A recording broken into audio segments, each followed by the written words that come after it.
आज इस्लामाबाद हाईकोर्ट में मुस्लिम लीग नून के कायद नवाज शरीफ की एवन फील्ड और अल अजीजिया रेफरेंसेस में सजा के खिलाफ अपीलों पर समाअत हुई।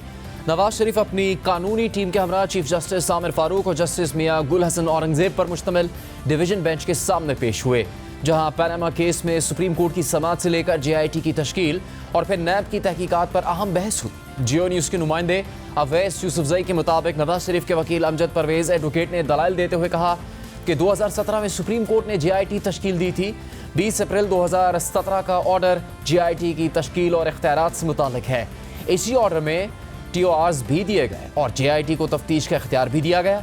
सुप्रीम कोर्ट ने जुलाई 2017 में नवाज शरीफ को नाअहल करार देकर रेफरेंसेस दायर करने की हिदायत दी, तो इस पर जस्टिस गुल हसन औरंगजेब ने सवाल किया कि सुप्रीम कोर्ट की कार्रवाई अलग मामला है, फैसले में चेयरमैन नैब को क्या हिदायत दी गई, चेयरमैन नैब को मामला भिजवाने के बाद क्या हुआ वो बताएं।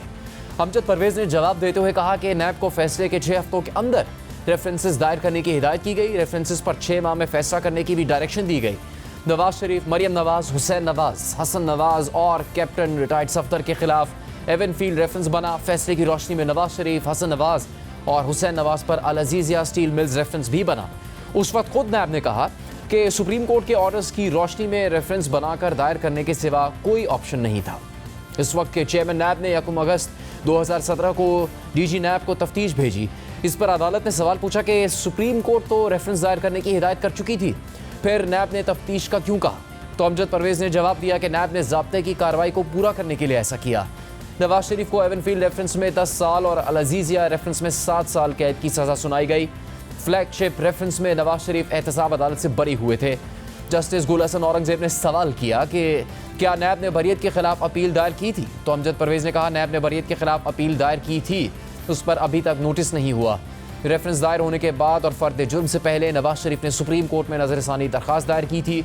सुप्रीम कोर्ट ने ट्रायल कोर्ट को कहा कि हमारी किसी भी ऑब्जर्वेशन से असरअंदाज हुए बगैर फैसला दे। नवाज शरीफ पर एवन फील्ड रेफरेंस में अक्टूबर 2017 में फर्द जुर्म आयद की गई। JIT रिपोर्ट वॉल्यूम 10 की दस्तावेजात फराहम नहीं की गई। वॉल्यूम 10 में बाहमी कानूनी मावनत के लिए मुख्तलिफ ममालिक के साथ होने वाली खत किताबत से मुतालिक दस्तावेज थी। जस्टिस गुल हसन ने सवाल किया कि आपने केस दूसरी अदालत मुंतकिल करने की भी एक और दरख्वास्त दायर की थी। जज साहब ने एक रेफरेंस को जल्दी चलाकर फैसला सुनाया और दूसरे पर कार्रवाई को रोक दिया था। अमजद परवेज ने मौक़िफ़ इख्तियार किया कि फैसले के बाद दीगर रेफरेंसेस दूसरी अदालत मुंतकिल करने की दरख्वास्त दी थी। दरख्वास्त अदालत में ज़ेर समाअत होने के दौरान ही जज मोहम्मद बशीर ने केस सुनने से माजरत कर ली थी।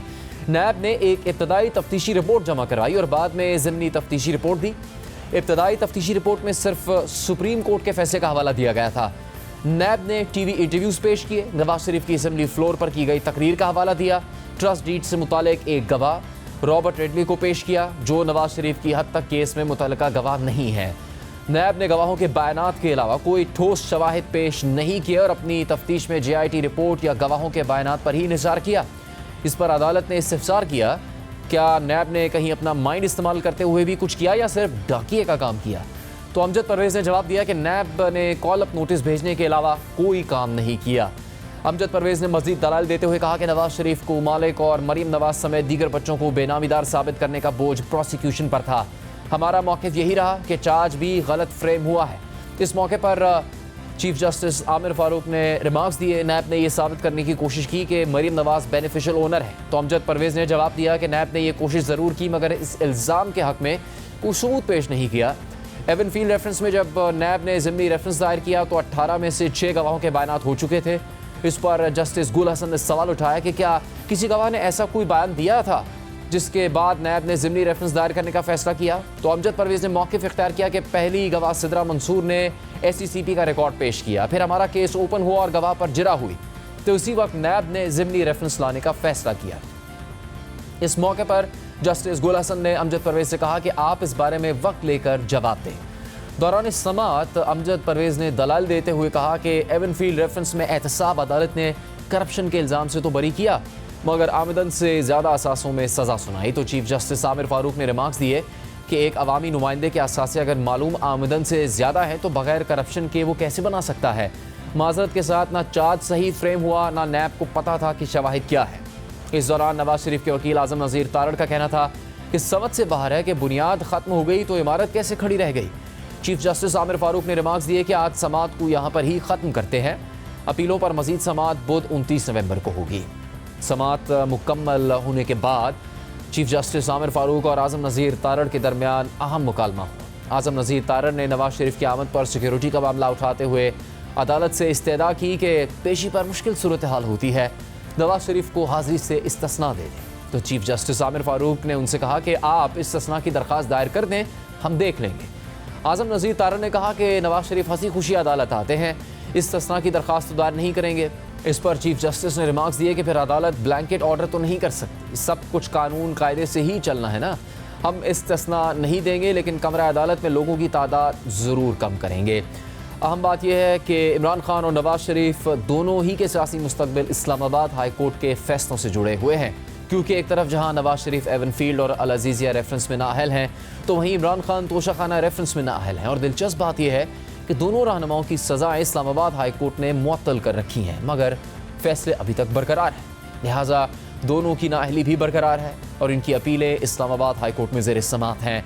लिहाजा दोनों जमातों को इस्लामाबाद हाई कोर्ट के फैसलों का इंतजार है और वो चाहती हैं कि इस्लामाबाद हाई कोर्ट 8 फरवरी से पहले उनके लीडर को बरी कर दे, ताकि उनकी नाअहली ख़त्म हो और फिर वो इलेक्शन में पार्टी को लीड कर सकें।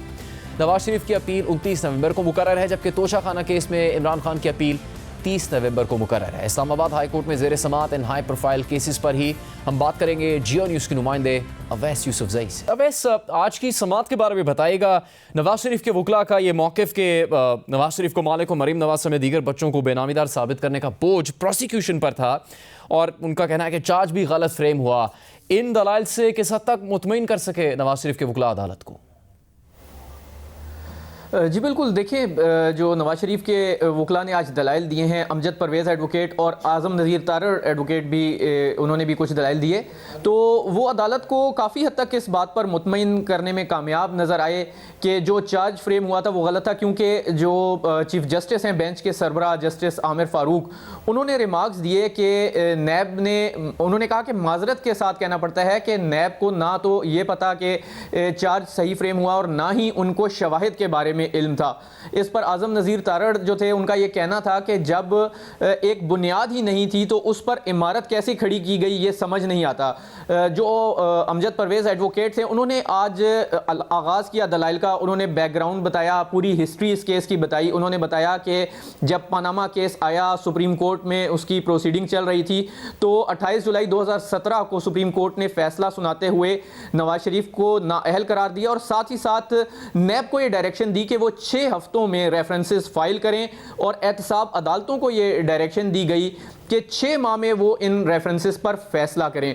उनका ये कहना था कि जो नैब है उन्होंने अपने तौर पर कोई तफ्तीश नहीं की, बल्कि JIT रिपोर्ट पर मुकम्मल इन्हिसार किया और कुछ गवाहों के बयानात थे जो अदालत में पेश किए, जबकि उनके पास कोई शवाहिद नहीं थे। जो उन पर एक बोझ था कि वो इल्ज़ाम को साबित करते, उसको साबित करने के लिए कोई मवाद मटीरियल मौजूद नहीं था। इसके अलावा उन्होंने ये भी बताया कि जो JIT रिपोर्ट का वॉल्यूम 10 था, उसकी जो दस्तावेज़ात थी वो तो फराहम ही नहीं की गई, चार्ज गलत फ्रेम किया गया। उन्होंने बहुत अहम नुक्ता आज कोर्ट के सामने रखा और ये बताया कि जो मेन चार्ज था करप्शन का, कोर्ट ने उस करप्शन के इल्ज़ाम पर बरी कर दिया, जबकि आमदन से ज़ायद असासों के इल्ज़ाम पर सज़ा सुना दी। इस पर चीफ जस्टिस आमिर फारूक ने भी काफ़ी हैरत का इजहार किया और उन्होंने कहा कि अगर कोई अवामी ओहदेदार आमदन से ज़ायद असासे बनाता है तो वो करप्शन के बग़ैर कैसे बनाए जा सकते हैं। ये उनका जो है आज रिमार्क्स थे। आज 2 घंटे तकरीबन दलाइल जारी रहे और इब्तदाई जब समाअत हुई थी अपीलें बहाल होने के बाद गुज़िश्ता समाअत पर, तो उन्होंने कहा था कि 4 से 6 घंटे में दलाइल वो मुकम्मल कर लेंगे। तो बज़ाहिर ये नज़र आ रहा है कि एक रोज़ और उनको लगेगा दलाइल मुकम्मल करने में, जिसके बाद नैब की बारी आएगी।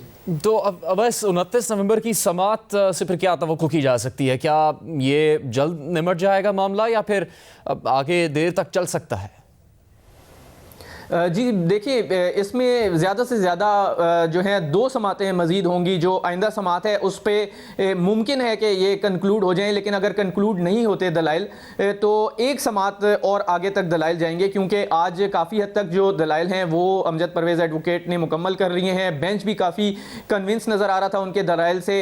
नैब के पास कहने को भी ज़्यादा कुछ है नहीं, क्योंकि जो रिकॉर्ड है, जो मटीरियल है, जब अपीलें फ़ाइल होती हैं तो उसका स्कोप काफ़ी लिमिटेड डिसाइडेड होता है। कोर्ट ने जो जजमेंट पास की है एहतसाब अदालत ने, उसको देखना है। और जो इसके अलावा नैब का मौक़िफ़ है, नैब खुद ये कह चुका है कि वो दलाइल के लिए सिर्फ आधे घंटे का वक्त लेंगे, जिस पर बेंच ने ये कहा था उन्हें कि वो उनको कपल ऑफ आवर्स यानी 2 घंटे तकरीबन देंगे और उनको सुनेंगे, जिसके बाद जवाबी दलाइल होंगे। और ये 1 से 2 समातें ही हैं। जब एवन फील्ड रेफरेंस की हद तक जो अपील है उस पर दलाइल मुकम्मल हो जाएंगे और उसके बाद मामला चला जाएगा अल अज़ीज़िया स्टील मिल्स रेफरेंस में अपील पर।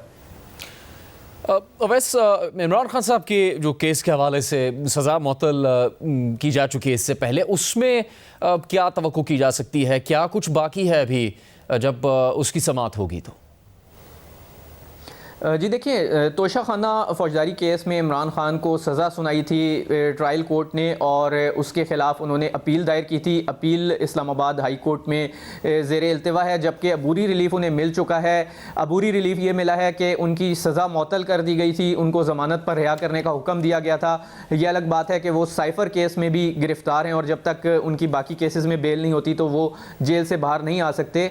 लेकिन जो तोशा खाना केस की मरकज़ी अपील की जहाँ तक बात है, वो अभी रेगुलर हेयरिंग के लिए एडमिट ही नहीं हुई। उसमें मुतफरिक दरखास्तें जो हैं वो चेयरमैन PTI की जानिब से दायर की गई थी और उन दरखास्तों पर अभी समाअत चल रही है और उसके बाद मरहला आएगा मरकज़ी अपील का। जब मरकज़ी अपील पर समाअत शुरू होगी तो वो थोड़ा सा लेंथी प्रोसेस है, क्योंकि जो ट्रायल कोर्ट में प्रोसीडिंग हुई है, जो गवाहों के बयानात हुए हैं वो सारे कोर्ट एग्जामिन करेगी और उसके बाद जो है उस पर कोई फैसला मुतवक्किल है। तो उसमें जो तोशा खाना केस में नवाज शरीफ की अपील में तो कंक्लूड होने के करीब है मामला, लेकिन इमरान खान की जो अपील चेयरमैन PTI की अपील है उसमें थोड़ा वक्त लगेगा। तो समाअत के बाद जो ये मुकालमा हुआ कि इस्तिस्ना दे दें नवाज शरीफ को, फिर दरखास्त देने पर कहा दरखास्त नहीं देंगे, तो क्या चाहते भी नहीं है उनके वकला के नवाज शरीफ को आना पड़े अदालत और फिर वो दरखास्त भी देने से इनकारी है? जी बिल्कुल, देखें उन्होंने ये मामला उठाया था आज आज़म नज़ीर तारड़ ने अदालत के सामने कि जब अपैलेंट आते हैं, यानी उनका इशारा नवाज शरीफ की तरफ था कि जब वो आते हैं तो सिक्योरिटी इश्यूज़ होते हैं। और उन्होंने कहा कि इस हवाले से आप देखें मामले को, तो अदालत ने ये कहा था उन्हें कि अगर सिक्योरिटी इशू है या आप इस्तिस्ना चाहते हैं तो आप इस हवाले से दरख्वास्त हाज़िरी से इस्तिस्ना की दायर करें, जिसे अदालत देखेगी। तो उसके बाद लाइटर वे में बात हो रही थी जब वो आज़म नज़ीर तारड़ ने उन्हें कहा कि वो तो आते हैं और वो इसे मुनासिब शायद ना समझें कि वो दरख्वास्त दें। शायद वो इस तरह चाह रहे थे कि जो मुश्किलात होती हैं आम साइलिन को, जो सिक्योरिटी इश्यूज़ होते हैं, उससे बचने के लिए शायद कोर्ट कुछ ख़ुद से ऑर्डर कर दे कि अगर ये ना भी आएँ तो उनकी गैर हाज़िरी में अपील सुनी जाए। लेकिन इस तरह का कोर्ट का कोई मूड नज़र नहीं आया। लेकिन कोर्ट ने आज जो कोर्ट रूम में डिस्टर्बेंस हो रही थी उस पर काफ़ी बरहमी का इज़हार किया और उन्होंने चीफ जस्टिस ने ये रिमार्क्स भी दिए कि ये कोई सिनेमा हॉल नहीं है और आइंदा हम जो लिमिटेड सीट्स हैं उसको यकीनी बनाएंगे, सिर्फ जो एंट्री पासेस इशू होंगे वही लोग कोर्ट रूम में दाखिल हो सकेंगे। बहुत शुक्रिया आपका अवैस यूसुफजई।